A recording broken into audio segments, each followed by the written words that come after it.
V soboto 25. marca bo potekala čistilna akcija pod sloganom Preden trava ozeleni, počistimo svoj kraj mi. Komunala Slovenska Bistrica je podrobnosti akcije predstavila na četrtkovi novinarski konferenci. Lanska akcija je bila zelo uspešna, nje se je udeležilo 52 skupin, tam nekje 1700 odraslih pa 1800 otrok. Lani smo razdelili čez 7000 rokavic in vrečk, z katerimi so potem se odpadki pobirali. Zdaj šole in vrtci se ponavadi te akcije organizirajo ob petkih, torej v petek pred akcijo poberejo, zberejo vse skupaj pred šolami in vrtci, kjer mi potem v soboto poberemo. Zdaj vse ostale KS-i, društva, skupnosti pa akcijo izvajajo v soboto 25. nekje do 12. ure, nato pridemo mi z smetarskimi tovornjaki in v bistvu smeti poberemo, tako da niso bolj čez vikend še tam. Zdaj, letos v akciji sodelujejo občina Bistrica, Makole in pa Oplotnica, občina Rače, Fram in Poljčane imajo pa kasneje akcijo. Zdaj, opozorilo je, kaj se tiče nevarnih odpadkov, če bi se kje našla kakšne nevarne odpadke, naj ljudje tega ne pobirajo, ampak naj nas obvestijo, da bomo mi to strokovno odstranili, zato da ne pride do kakšnih nesreč. Vrečke in rokavice pač prevzamejo pri nas na Pragerskem, na Ceru Pragersko, pa seveda, ko se ljudje prijavijo. Potem pa v bistvu to sami začnejo pobirati, javijo, kje bojo to nastavili, torej kje bojo prevzemna mesta za odpadke in mi tam pridemo in poberemo. V akciji bo sodelovalo tudi 40 pripadnic in pripadnikov Slovenske vojske iz vojašnice Vincenca Repnika Slovenska Bistrica. Mi smo povabili Slovensko vojsko k sodelovanju, takoj so se odzvali, vprašali, koliko ljudi potrebujemo, koliko mehanizacije, in mislim, da je to sodelovanje z samim poveljnikom vojašnice oziroma z samo vojašnico, torej z ljudmi tam na visokem nivoju, tradicionalno že, sicer se dobro vključujejo v ostale lokalne zgodbe, pa nekako smo v dogovorih še naprej, ampak v tistih zgodbah vas bomo pa pravočasno obvestili, saj se dogovarjamo še za kakšno sodelovanje z njimi. Moram reči, da se čutijo del okolja, se čutijo, da pač okolju tudi pomagajo, in pravzaprav zato so tam, tako je seveda tudi podpolkovnik, torej Andrej Škodič, napovedal in ponudil vso pomoč. Čistilno akcijo tudi letos podpira občina Slovenska Bistrica. Res je, občina Slovenska Bistrica vsa ta leta zorno sodeluje z izvajalcem javne službe, to je Komunala Slovenska Bistrica, pri teh aktivnostih. Za ta namen tudi v proračunu zagotavlja določen del finančnih sredstev za pokritje stroškov. V letošnjem letu je to cirka 5000 evrov, zdaj upamo, da bo to dovolj. Tako da, glede na to, da se Komunala v zadnjem obdobju razvija na vseh področjih, je seveda tudi to čistilno akcijo v redu ohranjati, čeprav jaz bi najbolj srečen, da je bila danes tiskovna konferenca na temo pobiranja smeti, pa bi rekli, da čistilna akcija ne bo, da smeti ne bi bilo, ne. To bi bilo najboljše, ne. K temu bi morali vsi stremeti, kar je bilo tudi že povedano, da je treba začeti pri malih otrocih za to vzgojo. Vidimo pa sami, ko se vozimo, da teh smeti je res veliko in preveliko.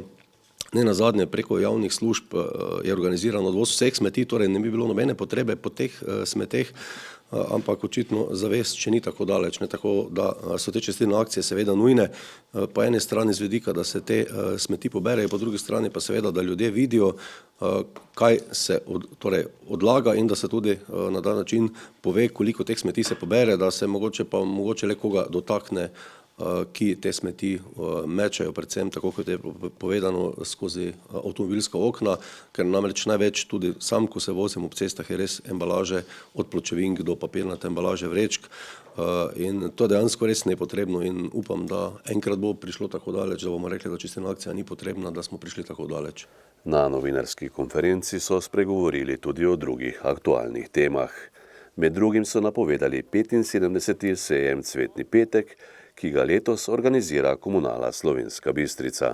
Letos smo organizator 75.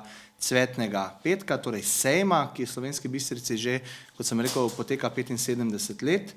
Na pobudo lokalne skupnosti smo prevzeli organizacijo tega sejma, Mogoče samo nekaj podatkov. Sejem bo potekal 31. marca, torej na Cvetni petek, na področju dela Partizanske ulice in pa Grajske ulice. Grajska ulica bo v času prireditve zaprta za ves promet od 7. zjutraj do 7. zvečer, tako bo potekal tudi sejem. V tem trenutku nas zelo veseli, da smo uspeli pritegniti več razstavljavcev kot lani. V tem trenutku jih je 67 prijavljenih, lani jih je bilo 58, pa še se napoveduje, čeprav smo nekako prijave uradno že zaprli, pa vendarle smo našli še nekaj sejemskega prostora za razstavljavce. Veseli nas tudi, da se je kar nekaj lokalnih ponudnikov, ne tistih pravih kramarjev, da tako rečem, ampak tistih pravih izdelovalcev nakita, lončarjev, potem pletilcev, krošnjarjev prijavilo.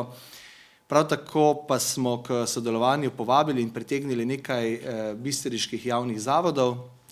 V tem trenutku lahko napovem, da bo Zdravstveni dom Slovenska Bistrica s svojim centrom za krepitev zdravja na stojnici izvajal meritve sladkorja, potem svetovanja o zdravi prehrani, meritve krvnega tlaka in podobno, da se bo knjižnica Josipa Vošnjaka predstavila z svojo bukvarnico in nekim brezplačnim članstvom v knjižnici, tako napovedujejo. Potem se je Zavod za kulturo vključil z brezplačnimi vodenji po Slovenjebistriškem gradu. V Zavodu za šport napovedujejo dan odprtih vrat. Seveda pa se nam bo pridružila tudi Ljudska univerza Slovenska Bistrica z svojimi programi in tam predstavila svojo, tako rekoč, ponudbo izobraževanj. Veseli pa smo seveda, da so se vsi javni zavodi takoj odzvali in na ta način želimo obiskovalcem sejma ponuditi nek dodaten program oziroma predstaviti na višji nivo, da to ne bo samo znano potem, da je kramarski sejem, ampak tudi znano potem, da lahko tam nekaj koristnega in pa brezplačno, kar je zelo pomembno v današnjih časih, tudi tam obiskovalci najdejo ali pa se pogovorijo. Nam kot družbi se pač zdelo pomembno to, da nekako mi kot izvajalci teh in vseh javnih gospodarskih služb nekako pripomoremo k temu. V preteklosti je to organiziralo krajevna skupnost, nekako smo pristopili k izvedbi tega in cilj nam je bil, da ni to klasični neki sejem, res kramarski, da se dejansko vsi tisti, ki v lokalnem okolju delamo na različnih področjih, tudi nekako vključimo, tudi s promocijo, tudi turistična društva bodo sodelovala z svojimi izdelki in da nekako poskušamo ta dogodek predstaviti tudi širši javnosti in vsi tisti, kjer so zainteresirani, da nekako najdejo svoj del v tem mozaiku in se tudi predstavijo. Občinski svet občine Slovenska Bistrica se je minulo sredo sešel na 3. redni seji. Med drugim je soglasno sprejel občinski proračun za leto 2023. Svetniki so k proračunu potrdili tudi amandma svetniške skupine Gibanje Svoboda, s katerim so nogometnemu klubu Bistrica namenili izjemno finančno pomoč v višini 20.000 evrov ob napredovanju kluba iz amaterskega dela v 3. slovenski nogometni ligi v polprofesionalni nivo dela in tekmovanja v 2. slovenski nogometni ligi. Občinski svet je v nadaljevanju seje sprejel program svojega dela za leto 2023. V prvi obravnavi odlok o porabi koncesijske dajatve za trajnostno gospodarjenje z divjadjo v občini ter soglasji k ceni socialno-varstvene storitve pomoč družini na domu in k ceni storitve dolgotrajne oskrbe projekta Dom doma. Svetniki so potrdili tudi cenik za obračun storitev pokopališke dejavnosti, elaborat oblikovanja cen storitve gospodarskih javnih služb na območju občine, letni program športa občine in program ljubiteljske kulture v občini za leto 2023, del plače za redno delovno uspešnost ravnateljem in direktorjem javnih zavodov ter nekaj kadrovskih zadev. Občinski svet je na seji dodatno obravnaval še 3 pereče aktualne teme. Državnemu zboru je podal nekaj pobud glede predlaganih sprememb in dopolnitev zakona o tujcih ter sprejel sklepe glede morebitne reorganizacije upravnih enot in glede projekta umestitve vetrnih elektrarn na Pohorju. V knjižnici Josipa Vošnjaka Slovenska Bistrica so preteklo sredo gostili predavanje ob 100. obletnici rojstva zgodovinarja dr. Jožeta Koropca. Jože Koropec se je rodil 17. marca 1923 na Bukovcu pri Zgornji Boskavi. Njegov prispevek k poznavanju zgodovine na širšem slovenjebistriškem območju je neprecenljiv. Na dogodku so z referati sodelovali predavatelji, ki so predstavili posamezne teme, s katerimi se je raziskovalno ukvarjal dr. Jože Koropec. Pozneje mi je bilo še večkrat dano, da sem ga obiskal na njegovem domu še kot osnovnošolec in lahko rečem, da sem se vedno počutil tako kot Simon Gregorčič v svoji pesmi Človeka ni kaj, ki se začne z besedami v delavnico sem tvojo zrl. Kajti profesor mi je dal vpogled v svoje zgodovinarsko delo in lahko mirno rečem, da sem ga v tistih dneh štel za največjega zgodovinarja, ne samo v Framu, ne samo na Štajerskem, ne samo v Sloveniji, ne samo v Jugoslaviji, ampak verjetno na vsem svetu. Veliko stvari mi je takrat pokazal mi je recimo prvi zapis besede framsko, s katerim je pravzaprav to slovensko obliko za najin domači kraj pomaknil za 125 let nazaj v preteklost, kajti do takrat je veljalo, da se Fram prvič omenja leta 1865, on pa je torej to obliko framsko zasledil že v dokumentih iz leta 1740. In moram tudi reči, da tisto, kar je povedal profesor Koropec, ta nedosegljiva framska avtoriteta, je imelo pri meni značaj verske resnice, ki se lahko mirno kosa z najosnovnejšimi resnicami naše vere. In ena takih stvari, ki me še danes spremlja, je, da se je razkuril, ko sva v nekem dokumentu našla, da je priimek pred imenom. In je rekel, ne, priimek mora biti za imenom, saj se reče priimek, to pomeni tisto, kar stoji pri imenu. Zaradi česar še zdaj vedno dam ime pred priimek, če pa kdaj moram slučajno narediti obratno, potem dam med priimek in ime obvezno vejico. In to je, bi rekel, trajna dediščina profesorja Koropca v mojem življenju. Pred nami je ena, mislim, da njemu najdražjih geografskih regij na slovensko-štajerskem ozemlju, a ne, čeprav je bila še tamle do Dravograda, oziroma tam je šla mejna črta, deželna črta med Dravogradom in pa Muto, pa se potem spustila na Mežo. Dravska dolina med Dravogradom in Mariborom. Slišali smo že, da je leta 1967 magistriral s šentpavlovsko posestjo v vzhodni Sloveniji do začetka 17. stoletja. In potem 69. To je bilo oddano, seveda zagovarjal potem naslednje leto, doktoriral s temo zemljiške gospoščine v Dravski dolini do konca 16. stoletja, iz česar je potem, torej iz obeh teh dveh del je potem nastala monografija zemljiške gospoščine med Dravorodom in Mariborom do konca 16. stoletja. Takole je. Tale monografija, pa tudi monografija, ki ste slišali, Mi smo tu, objavljena potem 1985. Ja, če tole vzamete v roko, dobite v roke dve, bi rekli, knjižici.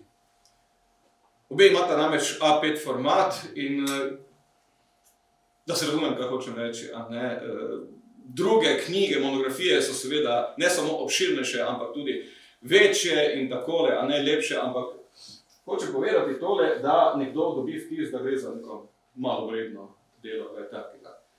Tule, ko stojim, vam zagotavljam, da je tako tale, a ne, izdana disertacija, kot tudi, tale, a ne, zemljiške gospoščine med Dravorodom in Mariborom, v tistem času, torej v zgodnjih 70-ih letih, ena zagotovo in brez konkurence najboljših zgodovinopisnih del v slovenskem jeziku o zemljiški posesti sploh.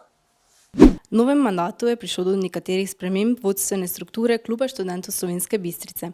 Katere so to in kaj je v bistvu privedlo do tega?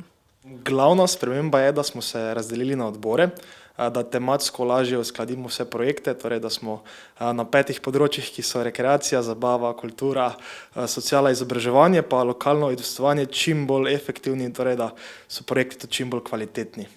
Torej, klub v bistvu predstavljajo dijaki in študenti. Katere so njihove ugodnosti in kako se lahko aktivno vključijo v samo delovanje Kluba študentov?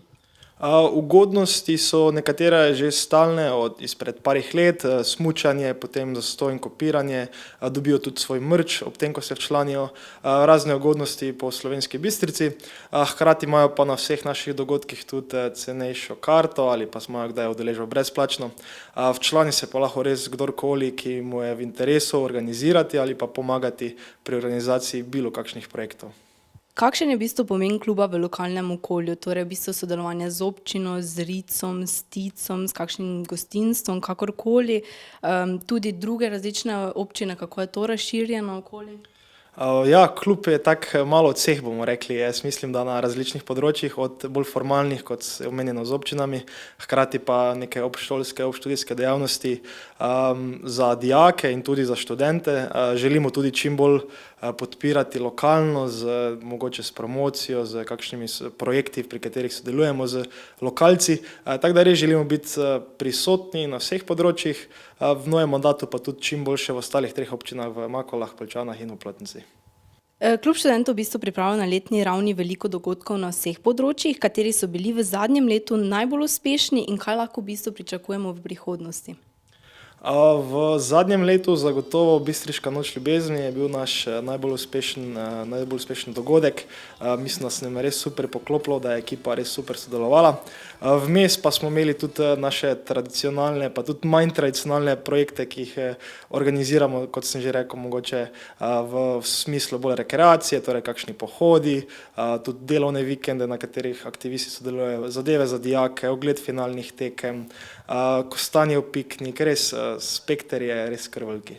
Torej, kaj lahko pričakujemo za naslednjih par mesecih, katero naslednje nek dogodek največji? Naslednji je zdaj Vlado Kreslin, ki ga imamo konec tedna, potem pa se obetajo različni, oziroma v aprilu se obeta še karting, pa bomo šli pogledati v Mariboru, potem sledijo tudi kakšne izobraževalne delavnice v smislu Excela. Mogoče se ponovi še kakšna zabava na bazenu, ko bo malo bolj toplo, tako da smo kar aktivni, se bo kar dogajalo vsak mesec, zagotovo pa bo na različnih področjih za vsakega nekaj. Se ti zdi, da v tem času so bili vsi tvoji cilji izpopolnjeni kot predsednik, ali si želiš še kaj več od tega kluba? Ne, jaz mislim, da še res veliko potencijala za doseči, veliko še stvari za narediti. Na začetku se mi zdi, da smo res dobre cilje postavili, zdaj pa je treba samo si pomagati, trdo delati in biti zvest tistemu, kaj smo si na začetku zaobljubili, oziroma tistemu, kaj stremimo. Tako da jaz mislim, da še nas kar veliko dela čaka, zaenkrat pa sem kar zadovoljen z napredkom. Košarkarji Slovenske Bistrice so v 21. krogu 3. slovenske košarkarske lige Vzhod v domači dvorani doživeli boleč poraz. Premagala jih ekipa Krškega z rezultatom 85-76. Košarkarji Bistrice bi morali v odločilni tekmi za obstanek med tretjeligaši premagati ekipo Krškega. In kot se je izkazalo, je bilo breme zmage prevelik zalogaj za mlade košarkarje iz Slovenske Bistrice. Predali se ne bomo, je pa vsekakor tekma veliko pomenila, ampak se je pokazalo. Mlada ekipa, dejansko smo ostali brez kapetana, ki je končal s kariero zaradi hude poškodbe. Tudi nosilce igre Jana Novaka nismo imeli, ampak ni izgovor. Dejansko preveč strahom smo vstopili v igro, dovolili gostom, da so se razigrali. Dejansko težko je loviti rezultat tam na -20, pa priti zraven, pa pričakovati, da bo zmagal, ker se utrudiš. Tako da mislim, da je zaslužena zmaga Krškega. Gostje iz Krškega, ki jim je igrala samo zmaga, so slednje v velikem slogu tudi dosegli. V srečanju, v katerem so dobili vse četrtine, so na koncu zmagali s 85-76. Danes je bila pomembna tekma za nas, mogli smo zmagati, da se izognemo izpadu. Fantje smo bili motivirani, čez teden smo dobro trenirali, tako da smo prišli motivirani na tekmo, smo se pripravili pa odigrali zares in na koncu smo zdržali. Kljub temu, da domači niso igrali v kompletni zasedbi, so delovali kot razglašen orkester. Niso zadevali čistih metov, tako z razdalje kot pod košem, ter imeli slab skok v brambi in napadu. Prvo četrtino so izgubili za 8 točk, 17-25. Po prvem delu pa so zaostajali za 13 točk, rezultat na semaforju je bil 30-43. V tretji četrtini je Krško vodilo že za 18 točk, ko je s trojkami rezultat višal David Lužar. Kljub visokemu vodstvu je gostitelje v igri s svojimi koši držal Petek. V zadnji četrtini pa so rdeči vodili že tudi za 20 točk in to pri rezultatu 49-69. Ja, žal smo bili preveč nervozni, pa preveč tekme smo lovili rezultat. Sledile so trojke z obeh strani in rezultatsko negotova končnica. Petek je približal domačo ekipo na zaostanek 7 točk, 72-79, ter Mahmutovič na 6 točk, 75-81. Do konca je bilo nato še vse v rokah gostov, ki so dobili sila pomembno tekmo. Bistričane pa sedaj čaka še samo tekma v gosteh pri Konjicah, ki bo za biti ali ne biti bistriške košarke. Kako torej fante po tem porazu pripraviti na to tekmo? No, odigrajo. Mislim, jaz ne bom nič dal pod pritisk dejansko. Danes smo imeli vse, če bi zmagali, ostali v ligi, pa šli med 8 pa igrali dalje, tako pa smo še bolj zakomplicirali, ko ne bi smeli. Danes bi mogli to tekmo dobiti in bi bilo vse ok. Zadnjih 5 tekem smo tudi dobili na domačem igrišču, ampak ne bom iskal izgovorov dejansko. Mogoče si niti nismo zaslužili, ker smo premalo trenirali čez vso sezono. Zdaj, kaj je vzrok tega, pa bomo videli.